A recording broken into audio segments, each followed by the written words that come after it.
یہ قاری خلیل الرحمان کا ایک کلپ آپ نے اس مولوی صاحب کا سننا بھی غور سے ہے، اور جب یہ بیان کر رہا ہے تو اس کی شکل بھی غور سے دیکھنی ہے کہ یہ وہ لوگ ہیں، ان کو پہچانیں کہ جو رسول کریم صلی اللہ علیہ وسلم کی شان بیان کرتے ہوئے کس قدر جو ہے سینے میں اور اپنے چہرے پر تنگی محسوس کرتے ہیں۔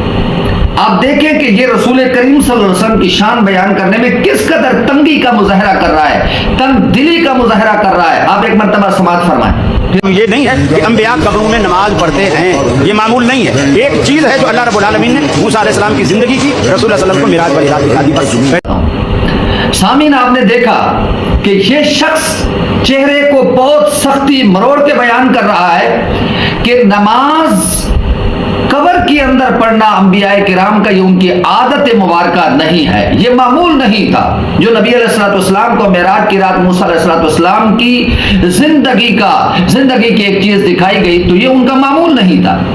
پہلی بات یہ ہے کہ مولوی صاحب آپ کے پاس کیا دلیل ہے کہ ان کا معمول نہیں تھا؟ یاد رکھیے انبیاء کرام پر کوئی بھی جب مومن و مسلمان اس دنیا سے جاتا ہے فرض اس پر ختم ہو جاتا ہے، نمازیں فرض نہیں ہوتی۔ اللہ کے انبیاء نبی جو نمازیں پڑھتے ہیں، جیسا کہ معراج کی رات سرکار فرماتے ہیں میں نے دیکھا موسیٰ علیہ السلام قبر میں نماز پڑھ رہے ہیں، تو وہ ان پر فرض نماز نہیں تھی، بلکہ اللہ کے انبیاء جیسا کہ مسند ابو یعلا وغیرہ میں حدیث ہے الانبیاء واحیاء فی قبورہم یصلون، کہ دیگر کتابوں میں بھی یہ حدیث پاک ہے انبیاء کرام اپنی قبروں میں زندہ و نمازیں پڑھتی ہیں۔ تو یہ نمازیں ان پر فرض نمازیں نہیں ہوتی، اور قرآن مجید میں جن نمازوں کا ذکر ہے وَاعْبُدْ رَبَّكَ حَتَّىٰ يَأْتِيَكَ الْيَقِينُ، وہ فرض نمازیں ہیں، اور یہ اپنی روحانی لذت کے لیے اللہ کے نبی جو ہے قبر کے اندر بھی نمازیں ادا فرماتے ہیں۔ نمازیں پڑھتی ہے تو وہ رحمت حاصل کرنے کے لیے، لذت حاصل کرنے کے لیے نماز پڑھتی ہے، یہ کہتے ہیں معمول نہیں۔ تو بھائی تم یا تو حدیث دکھلاؤ یا پوچھ کر آئے ہو، تم کیوں تمہیں تکلیف کیا ہے کہ اللہ کے نبی اگر قبر میں کے اندر نماز پڑھتے ہیں تو بھائی اپنی جو اندر تمہارے مروڑ ہے وہ وجہ بتاؤ یا دلائل بتاؤ کہ تمہیں کیا دلیل ملی ہے کہ تمہیں خواب آیا ہے۔ اور دوسری بات یہ ہے کہ سامعین اس نے جو آگے دوسرا کلپ سماعت فرمائے، پھر آپ کو میں ایک اور بات بتاتا ہوں ان کی۔ جب چھٹے آسمان پہ، پہلے آسمان پہ، دوسرے پہ، تیسرے پہ انبیاء سے ملاقاتیں ہوئی تو آپ نے جبریل امین سے پوچھا یہ کون ہے؟ آپ نے جبریل امین سے پوچھا یہ کون ہے؟ گویا انبیاء کرام کی وہ جو ان کی دنیا کی زندگی میں جو مختلف حالتیں تھیں، اللہ یہ آپ نے ان کا دوسرا کلپ سنا کہ موسیٰ علیہ السلام، حالانکہ معراج کی اس حدیث پاک کے اندر، اس جو صحیح مسلم کی حدیث پاک ہے، مررت بقبر موسیٰ فَإِذَا هُوَ قَائِمٌ يُصَلِّي فِي قَبْرِهِ، موسیٰ علیہ السلام کی میں قبر کے پاس سے گزرا تو وہ اپنی قبر میں نماز پڑھ رہی تھی۔ اس نے اتنی جاہلانہ باتیں اس میں کیا ہے جس سے عام بندے کو بھی معلوم ہو جاتا ہے کہ اس شخص کے، اس مولوی کے دل کے اندر حب رسول کا نام و نشان ہی نہیں ہے۔ یہ تو اندر سے پتہ نہیں کس قدر تنگی کا مظاہرہ فرما رہی ہے۔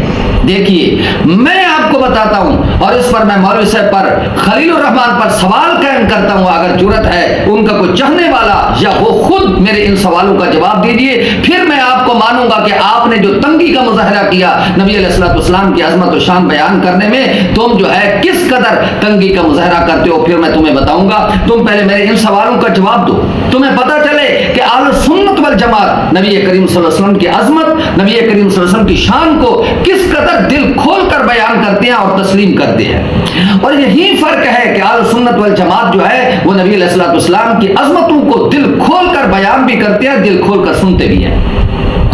انہوں نے کہا ہے کہ موسیٰ علیہ السلام کی قبر کے پاس سے گزرے، سرکار نماز پڑھ رہے تھے کہ ان کی جو ہے سواری کی اتنی تیز رفتار سواری تھی کہ جہاں اس کی نگاہ پڑتی تھی وہاں اس کا قدم پڑتا تھا۔ نبی علیہ السلام نے فرمایا میں موسیٰ علیہ السلام کی قبر کے پاس سے گزرا معراج کی رات، وہ نماز پڑھ رہے تھے قبر کے اندر۔ پھر کہا بیت المقدس میں گئے تو جبریل امین علیہ السلام نے تعارف کرایا تو وہاں بھی پہلے صف میں موسیٰ علیہ السلام بھی موجود تھے، تمام انبیاء کرام موجود معراج کی رات جو ہے سرکار آسمانوں پر گئے تو وہاں بھی موسیٰ علیہ السلام جو ہے آسمانوں پر بھی جو ہے موجود ہے. پھر وہاں یہاں یہ اصل نقطہ یہ ہے کہ یہ بیان کیا کرنا چاہتا ہے. بس دیکھیے کہ یہ بتانا کیا چاہتا ہے کہ جب قبر کے پاس سے گزرے تو نبی علیہ السلام نے بغیر کسی سے پوچھے, بغیر کسی کے تعارف کرائے, آپ نے فرمایا موسیٰ علیہ السلام قبر میں نماز پڑھنے, تو وہاں پہچان بھی لیا. لیکن جب بیت المقدس میں گئے جبریل امین علیہ السلام نے تعارف کرایا, اور جب نبی علیہ السلام آسمانوں پر گئے تو وہاں نبی علیہ السلام پوچھتی ہے موسیٰ علیہ السلام کے بارے میں, آدم علیہ السلام کے بارے میں کہ یہ کون ہے. تو اس نے یہ ثابت کیا کہ آدم علیہ السلام کو بھی نہیں پہچانا, تمام انبیاء کو نہیں پہچانا, وہاں موسیٰ علیہ السلام کو نہیں پہچانا, قبر میں موسیٰ علیہ السلام کو سرکار نے پہچانا ہے. یہ راز کی باتیں اتنی ہیں جسے عاشق ہی سمجھتا ہے. بن عشق نبی جو پڑھتا ہے بخاری آتا ہے بخار, اسے بخاری نہیں آتی. حدیث رسول کو سمجھنے کے لیے بھی عشق مصطفیٰ چاہیے. اب میں آپ کو یہاں پر مولوی صاحب خلیل الرحمان سے پر ایک سوال قائم کرتا ہوں, ہمت ہے تو میری بات کا جواب دیجیے. آپ نے گویا کہ سر توڑ ناکام کوشش کی ہے کہ نبی علیہ السلام کے علم کو کم ثابت کرنے کے لیے, نبی علیہ السلام کی عظمت کو گھٹانے کی کوشش کی ہے کہ وہاں آسمان پر نبی علیہ السلام موسیٰ علیہ السلام کو نہیں پہچان سکے, آدم علیہ السلام کو نہیں پہچان سکے.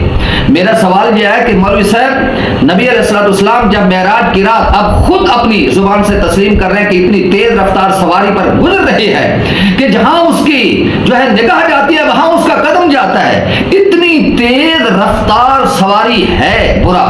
تو پہلا سوال میرا یہ ہے کہ گویا کہ آج کل کے جو ہوائی جہاز ہے یا سمجھے کہ جو لڑاکا طیارے ہوتے ہیں وہ جتنی رفتار میں جا رہے ہیں براق اس سے بھی تیز رفتار میں جا رہی ہے, کیونکہ آپ ان کی رفتار کا اندازہ کر لیں کہ پھر اس براق کو بھی دیکھیں. براق اس جو ہے طیاروں سے ہوائی جہاز سے زیادہ رفتار میں جا رہی ہے. تو ہے مولوی خلیل الرحمان کے اندر ہمت, جو کہتے ہیں نبی تو ہمارے جیسا ہے, کسی کے اندر ہے ہمت کہ اس جہاز پر طیارے پر اس کو بٹھائے تو اس کا جسم سلامت رہے. یہ تو میرے محمد کا کمال تھا, اتنی تیز رفتار سواری پر سوار ہے. حضور علیہ السلام دائیں بھی سیر کر رہے ہیں, بائیں بھی سیر کر رہے ہیں. حضور کی یہ سیر ہے اتنی تیز رفتار سواری پر, یہ نہیں ہے کہ ان کو نظر ہی کچھ نہیں آیا. اب سوال یہ ہے جب اتنی تیز رفتار سواری پر سوار ہے, رات ہے, یہ دن کا ذکر کر رہے ہیں کہ ایک دن کو گزر, دن نہیں ہے میرے بھائی, رات کا واقعہ ہے. معراج کی رات 27ویں رجب کی رات, جو